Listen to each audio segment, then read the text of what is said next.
अस्सलाम वालेकुम प्यारे बच्चों, मेरा नाम अब्दुल रज़्ज़ाक इकबाल अहमद है। बुरहान मुंबई महानगर पालिका के वीटीसी क्लास में मैं आपका इस्तकबाल करता हूँ, खैर मकदम करता हूँ। आइए हम आज अपने लेसन की तरफ बढ़ते हैं। अस्सलाम वालेकुम प्यारे बच्चों, आज हम जमात शशुम का मजमून जोग्राफिया का सबक नंबर 6 बहर आज़मों की अहमियत, इस सबक से मुताल्लिक मालूमात हासिल करेंगे। इस सबक में हम बहर आज़म के रकबे, उनके अंदर पाए जाने वाले जानदार और उनकी वुसअत, इन तमाम चीज़ों के बारे में मालूमात हासिल करने वाले हैं। आइए हम अपने सबक की तरफ बढ़ते हैं। अब हम यहाँ पर देखेंगे बहर आज़मों का रकबा। जैसा कि आप लोग बाएं तरफ जो नक्शा आप लोगों को दिखाई दे रहा है, उसके अंदर तमाम ही जो 5 बहर आज़म है वो दिखाई दे रहे हैं और बर आज़म भी जो है तो यहाँ पर बताए गए हैं। जो ब्राउन कलर से जो ज़मीन आप लोगों को नज़र आ रही है वो तमाम बर आज़म है। बर आज़म यानी ज़मीन के बड़े हिस्से और बहर आज़म यानी पानी के बड़े हिस्से।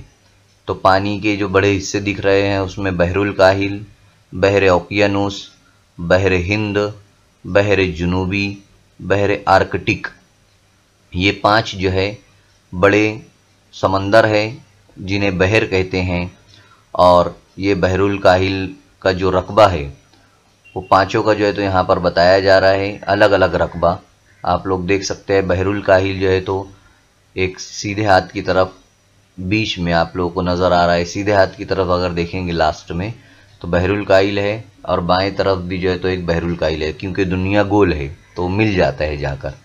तो बहरुल काहिल है यहाँ पर। बहर ओकियानूस भी देखो बीच में यहाँ पर नज़र आ रहा है, अफ्रीका और जनूबी अमेरिका के दरमियान में। इसी तरह बहर हिंद है हिंदुस्तान के नीचे। बहर जुनूबी कहाँ पर है? अफ्रीका के नीचे। और बहर आर्कटिक आएगा बहर ओकियानूस के ऊपर साइड, यूरोप के बाजू वगैरह में, उधर बाजू में आएगा। तो इस तरीके से यहाँ पर तमाम जो है तो बहर आज़म आप लोग देख सकते हैं और उनका रकबा भी जो है तो यहाँ पर दिया हुआ है। बहरुल काहिल का रकबे को जो है तो मुरब्बा किलोमीटर में बताया गया है। यहाँ पर 16,62,40,977 मुरब्बा किलोमीटर में जो है तो बहरुल काहिल फैला हुआ है। इतनी उसकी लंबाई और चौड़ाई जो है तो वहाँ पर बताई गई है। बहर ओकियानूस 8,65,57,402 और बहर हिंद 7,34,26,163 किलोमीटर मुरब्बा किलोमीटर में जो है तो फैला हुआ है। इसी तरह बहर जुनूबी 2,03,27,000 मुरब्बा किलोमीटर में फैला हुआ है।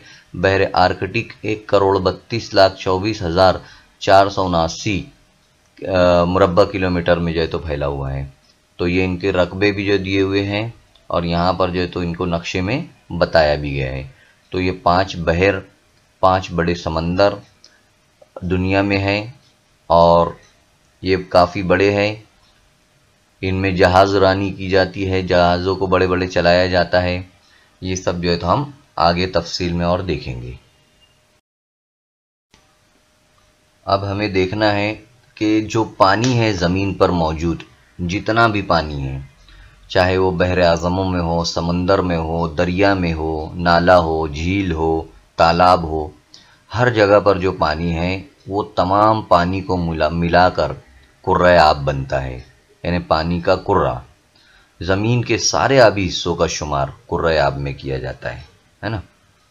इससे पहले आप लोग कुर्रा हवा पढ़ चुके हो, कुर्रा हजर पढ़ चुके हो। तो यहाँ अभी हम लोग समंदर पानी के बारे में देख रहे हैं, यानी आब के बारे में देख रहे हैं, कुर्रा आब के बारे में। तो जितना भी पानी है सब नाला में, झील में, तालाब में, समंदर में, बहर आज़म में, वो तमाम जो है तो वो सब पानी मिलाकर कुर्राब कहलाता है। और टोटल पानी जो समंदर में है यानी बहर आज़मों में है, उसका जो फीसद है वो है 97.7, जबकि जो 3% बचा हुआ है, लगभग 3%, वो 3% मिलाकर झील, तालाब, दरिया, इन झीलों में जो है तो ये पानी है।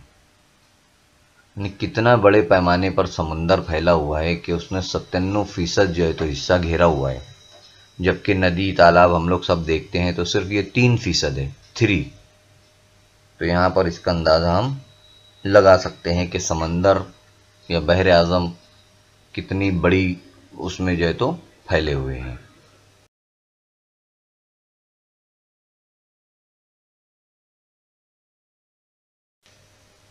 जिस तरह से हम अपने आसपास देखते हैं कि हर तरफ हमें अलग अलग चीज़ें जो है तो नज़र आती है, अलग अलग जानवर नज़र आते हैं, इंसान भी एक तरह से दिखते हैं लेकिन उनमें रंग, नस्ल का भेद दिखाई देता है।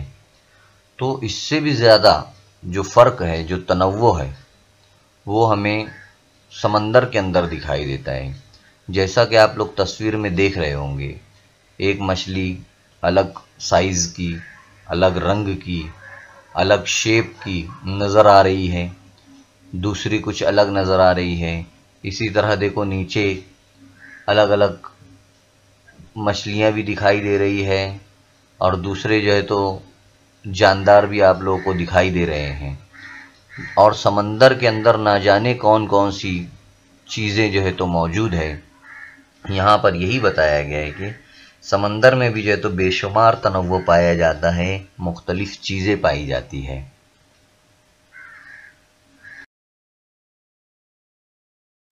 आइए अमल करके देखते हैं। अब आज हम पोहे बनाना सीखेंगे और उसको खाएंगे। देखते हैं पोहे कैसे बनते हैं और उसको हम खाते कैसे हैं।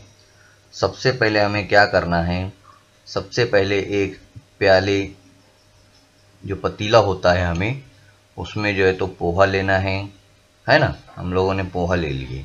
उसके बाद एक छोटा चम्मच तेल लेना है। आप लोग देख सकते हैं एक छोटा चम्मच तेल भी हमने ले लिए। फिर कटी हुई प्याज लेना है, वो देखो कटी हुई प्याज ले लिए। फिर टमाटर भी लेना है साथ में, और उसके बाद उसमें थोड़ी सी हरी मिर्ची डाल देना है। देखो हरी मिर्ची भी डाल दिए। अब इन सब चीज़ों को मिलाना है और मिलाकर आप लोगों के सामने तैयार हो गया है पोहा। पोहे तैयार हो गए। अब इन पोहों को बच्चों को खाने के लिए देना है। आप लोग इसको खाएंगे और बाद में इसको तो खा लेंगे आप लोग, बाद में आप लोगों को थोड़ा सा जो है तो एक चीज़ में नमक मिलाकर उसमें देना है। पोहे में ही नमक डालना है। फिर इसको आप लोग चखेंगे तो आप लोग पहले और बाद में जो खाए हैं पोहे, उसमें क्या फ़र्क नज़र आता है वो अब आप लोगों को बताना है। क्या मिलाने पर पोहे में जायका ज़्यादा हो गया? जाहिर सी बात है, क्या चीज़ मिलाए तो नमक मिलाए। नमक मिलाने की वजह से जायका जो है वो अच्छा हो गया, ज़्यादा हो गया उसके अंदर। और आपने जो पहले और बाद में दिए हुए पोहे में कुछ फ़र्क महसूस किया होगा, वो फ़र्क भी बताना है। आपके घर में क्या ये चीज़ जो है किस लिए इस्तेमाल की जाती है, यानी जो चीज़ मिलाई गई है, जो नमक मिलाया गया है, वो किस लिए इस्तेमाल किया जाता है। जाहिर सी बात है, नमक जो है तो हम लोग खाने में मिलाने के लिए ही इस्तेमाल किया करते हैं। और अब ये बताना है क्या ये चीज़ जो है कहाँ पर तैयार होती है ना। ये चीज़ क्या आप लोगों ने देखा है कि कहाँ पर तैयार होती है? कभी गए हो वहाँ पर? ये जो है तो बताना है आपको। तो ये तमाम चीज़ें जो है तो यहाँ पर दी गई है। अब यहाँ पर एक और अमल करके हमको देखना है। आइए अमल करके देखें। जैसा कि आप लोगों को दिखाई दे रहा है, स्टील का एक तश्त में थोड़ा पानी लेना है हमको। बेहतर होगा अगर पानी बोरवेल का हो, यानी बोरिंग का हो। और पानी के बर्तन को धूप में रखना है। पानी खुश्क होने तक तश्त वहीं रहने देना है। ये तश्त जो है तो यानी रिकाबी जो टाइप होता है, प्लेट जिसे हम कहते हैं। पानी खुश्क होने के बाद तश्त का मुशाहिदा कीजिए।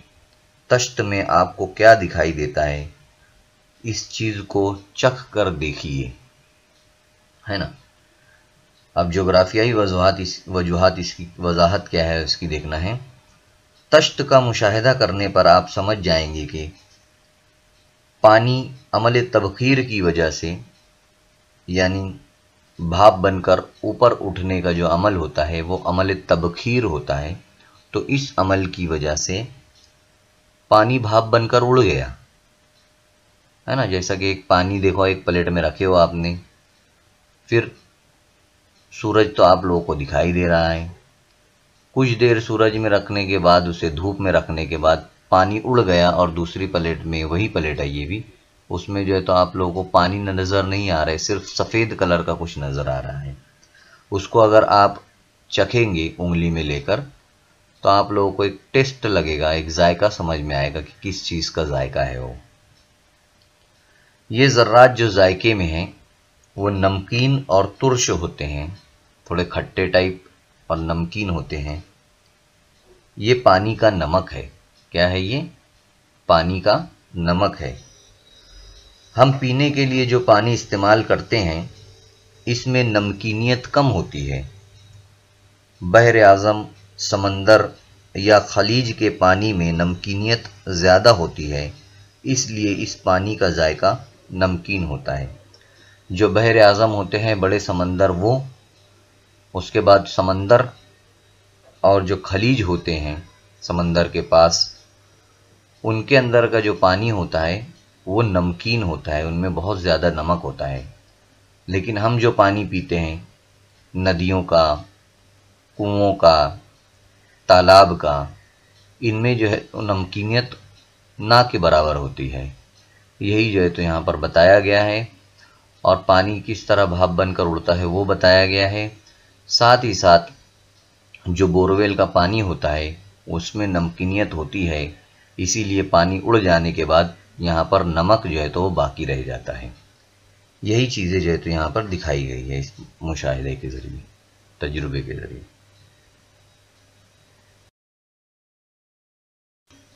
अब देखो यहाँ पर जो है तो बताया गया है, आइए गौर करें।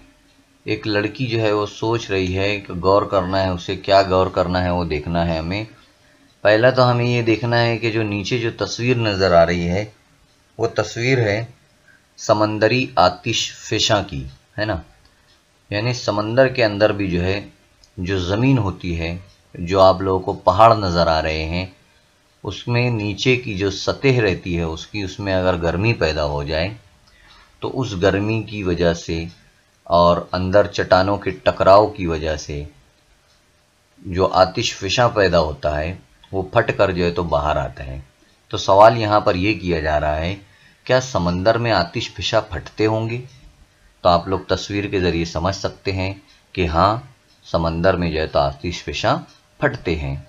दूसरा सवाल यहाँ पर बताया गया है, दरियाओं का पानी बहकर आखिर में कहाँ मिल जाता है? तो ये भी आप लोगों को बताया जाएगा कि दरियाओं का जो पानी है या दूसरी जगहों का जो पानी है वो मिलकर कहाँ पर जाता है। जाहिर सी बात है वो तो समंदर में ही आखिर में मिल जाता है। तो यही बातें जो है तो यहाँ पर दिखाई गई है। दोनों सवालात के जवाब आप लोगों को मिल गए हैं।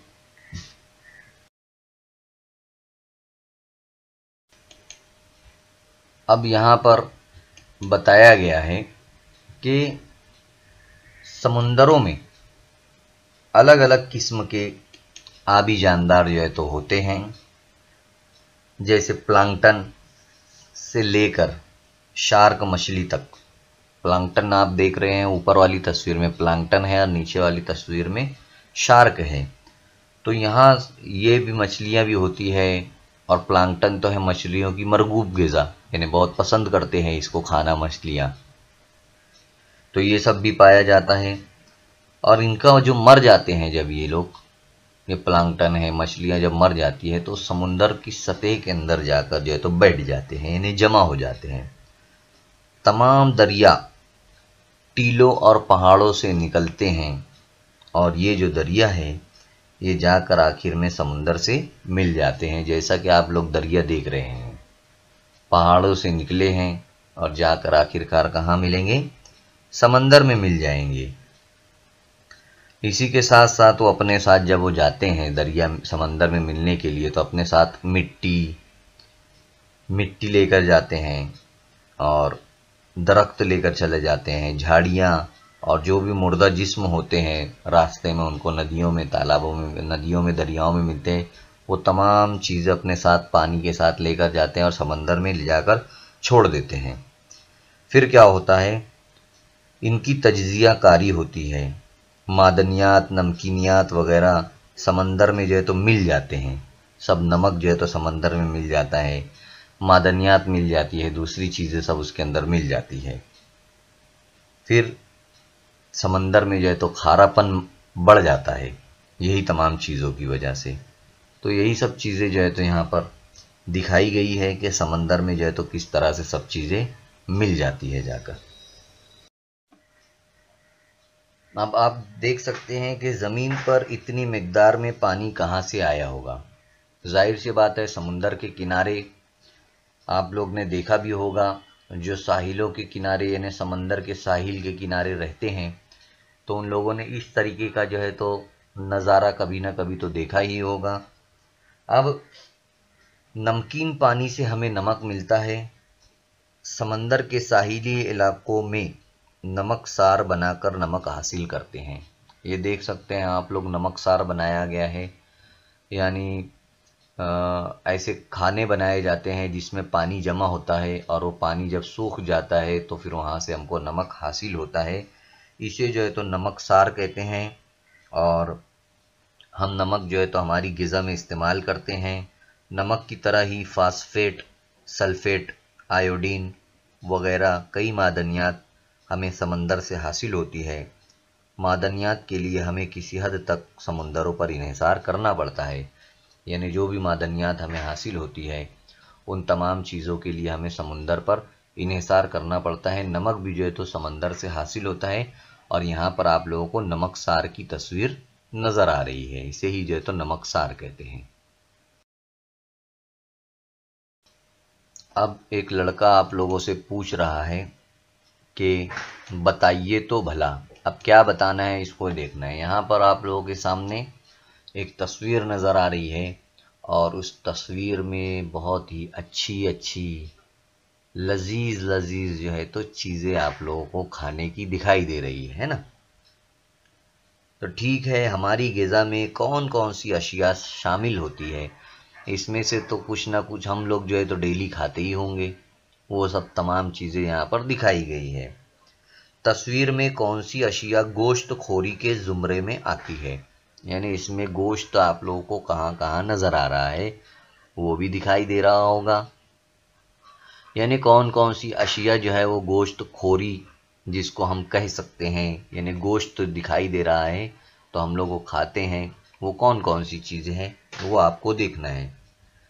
इनमें से कौन सी बनाई गई होगी, आप लोग देख सकते हैं ऊपर में बाएं तरफ एक फ़िश जो है वो तली हुई, फ्राई की हुई नज़र आ रही है आप लोगों को। और भी बहुत सारी चीज़ें हो सकती है, आप लोगों को ढूंढना है और तय करना है कि कौन कौन सी चीज़ें जो है तो हम लोग खाते हैं और किनका ताल्लुक़ जो है वो समंदर से है।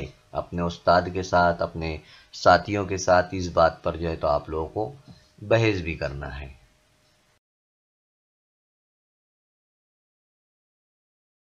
आप लोग देख सकते हैं कि बहुत ही अच्छी अच्छी प्यारी प्यारी मछलियाँ आप लोगों को नज़र आ रही है और दूसरी चीज़ें भी जो है तो नज़र आ रही है। हम लोग जो है अक्सर बतौर ग़िज़ा मछली का इस्तेमाल करते हैं, या आप लोग जानते हैं। नदी, तालाब, समंदर से हमें मछलियाँ हासिल होती है। नदी तालाब के मुकाबले में समंदर से मिलने वाली मछलियों की तादाद बहुत ज़्यादा होती है, क्योंकि समंदर बहुत बड़ा होता है, उसमें मछलियाँ ज़्यादा होती है। समंदरी जानदारों को पकड़ने का काम दुनिया भर में बड़े पैमाने पर होता है। ये इंसानों का कदीम पेशा है ना। इंसान पुराने ज़माने से ही जो है तो समंदरों से जो है तो मछलियाँ हासिल करता है और उन्हें अपनी ग़िज़ा के तौर पर इस्तेमाल करता है। इसी के साथ साथ खाने के साथ साथ ये हमें दवाइयाँ बनाने में इस्तेमाल होता है। खाद बनाने में जो खेतों में इस्तेमाल की जाती है खाद अच्छी फसल के लिए, उनमें भी जो है तो समंदर की बहुत सारी चीज़ें इस्तेमाल की जाती है। और तहकीक करने के लिए भी इन जानदारों का इस्तेमाल होता है। सीप है, देखो आप लोगों को सीप दिखाई दे रही है। झींगा, केकड़े, सुरमई मछली, बांगड़ा, पापलेट, रावस, शार्क, बहुत सारी मछलियाँ आप लोग यहाँ पर देख सकते हैं। ये तमाम मछलियाँ जो है तो भारत में ग़िज़ा के तौर पर इस्तेमाल की जाती है।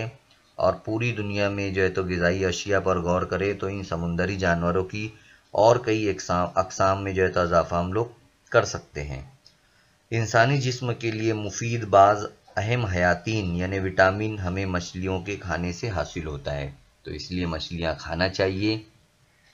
बहरहाल मछलियाँ खाते वक्त ध्यान भी रखना चाहिए क्योंकि उसमें जो है तो कांटे होते हैं और वो हमारे हलक में फंस सकते हैं। इसलिए मछलियों को खाने के टाइम ध्यान देना है और इन्हें खाना भी है। अच्छे हयाती विटामिन्स जो है तो इनसे हमें मिलते हैं। और ये तमाम चीज़ें आप लोगों को यहाँ पर मछलियाँ भी दिख रही है और बहुत सारी दूसरी चीज़ें भी दिखाई गई है। यहाँ पर जो है तो एक अमल करके देखना है हमें। क्या अमल करके देखना है? बहर आज़म है और उनकी आब हवा के बारे में जो है तो बताया गया। यहाँ पर बहुत सारे ममालिक जो है तो दिए गए हैं, मुकामात भी दिए हुए हैं। उनका ज़्यादा से ज़्यादा दर्जा हरारत कितना होता है, कम से कम दर्जा हरारत कितना है, ये तमाम चीज़ें जो है तो यहाँ पर दिए गई है। मुकाम में बीजिंग है, चीन, इस्तांबुल तुर्किस्तान, मैड्रिड स्पेन, न्यूयॉर्क रियासत हाय मुत्तहिदा अमेरिका, डेनेवर रियासत हाय मुत्तहिदा, काबुल अफ़गानिस्तान, बगदाद इराक़। यानी एक तरफ मुकामात दिए हुए हैं और एक तरफ ममालिक के नाम, यानी उन मुल्कों में इन मुकामात पर ज़्यादा से ज़्यादा दर्जा हरारत कितना होता है और कम से कम दर्जा हरारत कितना होता है। यह आप लोगों की किताब में दिया हुआ है। इसको यहाँ भी आप लोग देख सकते हैं, अपनी किताब में भी जो है तो देख सकते हैं।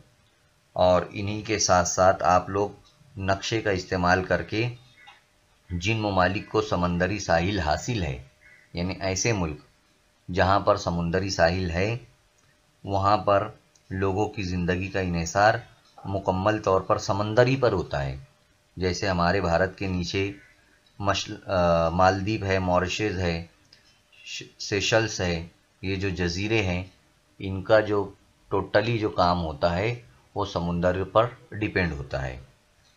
तो आप लोग यहाँ पर देख सकते हैं, ये मुकामात है और ये मुल्क है और इनका दर्जा हरारत यानी सेल्सियस है ना, 18.4 सेल्सियस कहलाएगा। दर्जा हरारत को इसी तरह पढ़ा जाता है और इससे पहले वाले सबक में शायद मैं बता भी चुका हूँ और आप लोगों को पता भी होगा। अब हर मुकाम का जो आज़म और अक्ल, आज़म यानी बड़ा और अक्ल यानी छोटा, दर्जा हरारत का फ़र्क निकालना है आपको कि कितना फ़र्क है। अब 18 है और यहाँ पर 8 है तो कितने का फ़र्क है? 10 का फ़र्क है। ऊपर 18 इधर 10 है तो 8 का फ़र्क है। इस तरीके से आपको ज़्यादा और कम का जो है तो फ़र्क भी निकालना होगा। अब अगर 10 डिग्री सेल्सियस से अगर ज़्यादा फ़र्क होगा कम और ज़्यादा में, है ना, जैसे ज़्यादा 18 है और कम 8 है, अब 10 से अगर ज़्यादा रहेगा तो उसको लाल खाने, उन खानों में लाल रंग आप लोगों को भरना है ना, लाल रंग से उसको भरना है और बाकी खानों को नीला रंग से भरना है और बताना है कि वो कौन से मुकामात हैं। नक्शों की मदद से उन मुकामात को आप लोगों को तलाश भी करना है कि वो मुकामात कहाँ पर है। नक्शा लेकर आपको बैठना पड़ेगा, उसको करना है। समंदर या बहर आज़म से करीब कौन से मुकामात है, वहाँ के दर्जा हरारत का तनासुब कम या ज़्यादा है। दर्जा हरारत के तनासुब में फ़र्क की अहम वजह क्या होती है।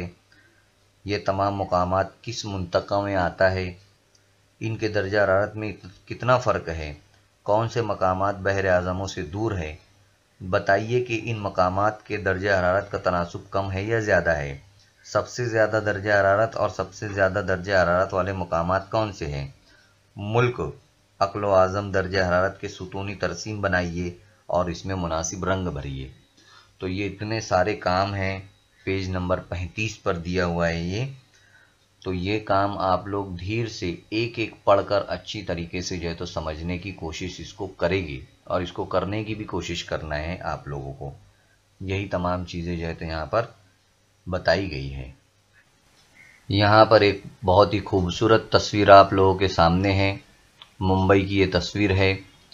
तो यहाँ पर इस तस्वीर का बताने का जो मकसद है वो ये है कि जो साहिली इलाके होते हैं वहाँ की जो आब हवा होती है वो मोतदिल होती है, ना बहुत ज़्यादा गर्म होती है ना बहुत ज़्यादा सर्द होती है। वजह उसकी ये होती है कि ज़मीन से जो गर्मी निकलती है उस गर्मी को समंदर से उठने वाली जो हवाएं हैं, जो अपने साथ पानी लेकर उठती हैं अमल तबखीर की वजह से, वो हवाएं ज़मीन की इस गर्मी को कम कर देती है।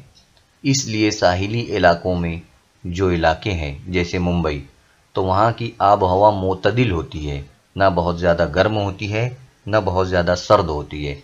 इसी तरह के और भी कई मुकामात हैं जहाँ पर ऐसी हवा आप लोगों को मिलेगी। यही जो है तो यहाँ पर बताने की कोशिश की गई है। यहाँ पर आप लोगों को जो है पूरी दुनिया का नक्शा दिखाई दे रहा है। इसमें बर्र आज़म और बहर आज़म भी जो है तो है। मैं आप लोगों को ये सब बता चुका हूँ, बहर आज़म और बर्र आज़म। अब हमें यहाँ पर क्या देखना है, ख़त उस्तवा देखना है और उनके आसपास के इलाके देखना है। आप लोग देख सकते हैं नक्शे में एक बारीक सी जो लाइन है वो बिल्कुल बीच से जो है तो गुज़र रही है। ये जो 0 दर्जे का ख़त है वो ख़त उस्तवा कहलाता है वो।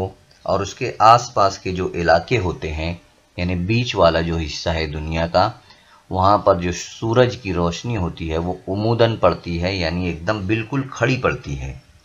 इसलिए यहाँ ज़मीन और पानी दोनों गर्म होते हैं, ज़्यादा गर्म होते हैं। इसके बरखिलाफ़ कुतुबैन के इलाकों में ज़मीन और पानी सर्द होते हैं। कुतुबैन यानी ऊपर शुमाली कुतुब और नीचे जुनूबी कुतुब, यानी नीचे का हिस्सा और ऊपर का हिस्सा बिल्कुल आखिरी वाला, वो कुतुबैन कहलाता है। तो वहाँ पर सर्दी ज़्यादा होती है। ज़मीन और पानी के गर्म होने में इस फ़र्क की वजह से फ़िज़ा में गैर मसावी गर्म होती है और नतीजतन ज़मीन पर हवा के दबाव के पट्टे तैयार होते हैं, है ना। हवा के दबाव के पट्टे भी तैयार होते हैं इसकी वजह से, क्योंकि कहीं पर गर्मी होती है कहीं पर सर्दी होती है, तो हवा इधर उधर होते रहती है। दबाव की वजह से यानी हवा के वज़न की वजह से वो इधर उधर जाती रहती है, हवाएं बहती हैं। इसे सय्याराती हवाएं कहते हैं। जो हवाएं इधर उधर बहती हैं उन्हें सय्याराती हवाएं कहते हैं। इन हवाओं की वजह से समंदर में रवें पैदा होती है, यानी समंदर में भी जो है तो पानी हलचल करता है। ये रवें जो है तो गर्म या सर्द होती है, और सर्द जो रवें होती है वो गर्म इलाकों की तरफ बहती है, यानी ख़त उस्तवा से कुतुबैन की जानिब, है ना। ख़त उस्तवा से यानी बीच के हिस्से से किनारे की तरफ ये हवाएं बहती है, जैसा कि आप लोग नक्शे में भी देख सकते हैं। और इस वजह से हरारत की तकसीम होती है, यानी जहाँ पर सर्दी होती है वहाँ पर थोड़ी बहुत गर्मी पहुँच जाती है। इसी तरह गर्म खित्तों में आने वाली सर्द हवाएं यहाँ के साहिली इलाकों की हरारत को मोतदिल करती है।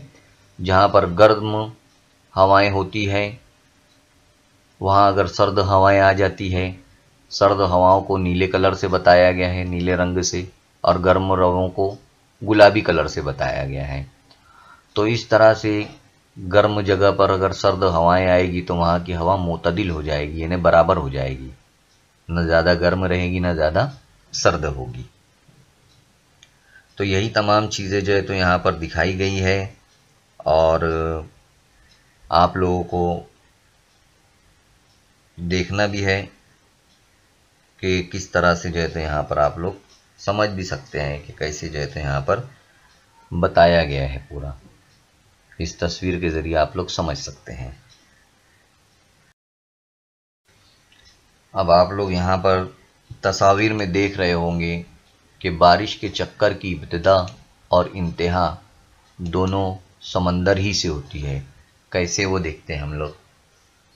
बारिश की जो शुरुआत है वो समंदर का जो पानी है भाप बनकर ऊपर उठता है, और उसके बाद ऊपर उठने के बाद हवा और ये पानी, सूरज की रोशनी, इन तमाम वजूहात की वजह से वहाँ पर बादल बनते हैं, और बादल बनने के बाद दोबारा जो है तो बारिश होती है। यहाँ पर यही तमाम चीज़ें जो है तो दिखाई दे रही है। इसको आबी चक्कर कहते हैं। तो समंदर दुनिया में बहुत ज़्यादा है, और इसी तरीके से जो है तो आबी चक्कर का जो है तो काम होता है, बारिश होने का जो है तो अमल होते रहता है।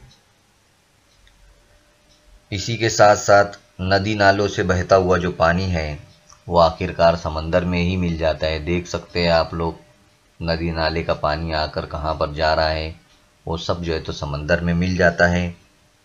इसीलिए जो है तो कहा जाता है कि बारिश के जो चक्कर है वो उसकी शुरुआत भी समंदर से होती है, और उसकी इंतहा यानी उसका इख्तिताम वो भी जो है तो समंदर से ही होता है। यही बातें जो है तो यहाँ पर दिखाई गई।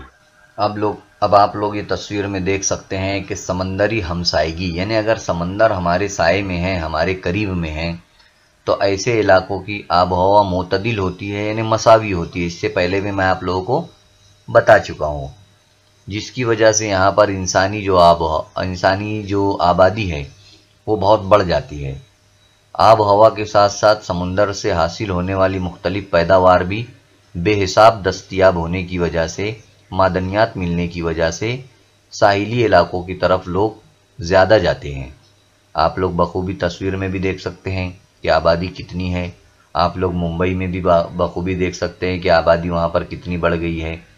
तो ये तमाम चीज़ें होती है क्योंकि समंदरों से बहुत सारी चीज़ें जो है तो हमें हासिल होती है।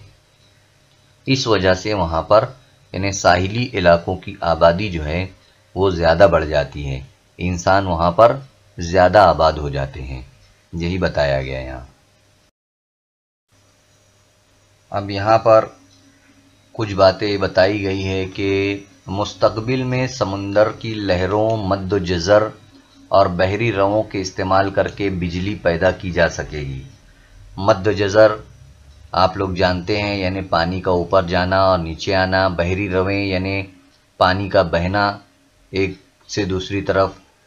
तो इनकी मदद से मुस्तकबिल में यानी आने वाले वक्त में जो है तो वो बिजली तैयार की जा सकेगी। इसी तरह बहर आज़मों में जो पानी होता है उसकी नमकीनियत को कम करके मुत्तहिदा इमारात का जो एक शहर है जिसका नाम है दुबई, तो वहाँ पर पानी के पीने को जो है तो लायकदार बनाया है। अगर हम खारा पानी पिएंगे तो हमसे वो पिया नहीं जाएगा। इसके लिए जो है तो उस पानी की नमकीनियत को कम किया गया है और वहाँ का पानी जो है तो पीने के लायक बनाया गया है। यही जो है तो यहाँ दिखाया गया है। साथ ही साथ चमरंग के जंगलात के बारे में भी जो है तो जिक्र किया गया है कि साहिली किनारों पर दलदली इलाके, खलीजी इलाके में नमकीन मिट्टी और गर्म मरतूब आबहवा होती है। इन्हें साहिली इलाकों में गर्म मरतूब आबहवा होती है।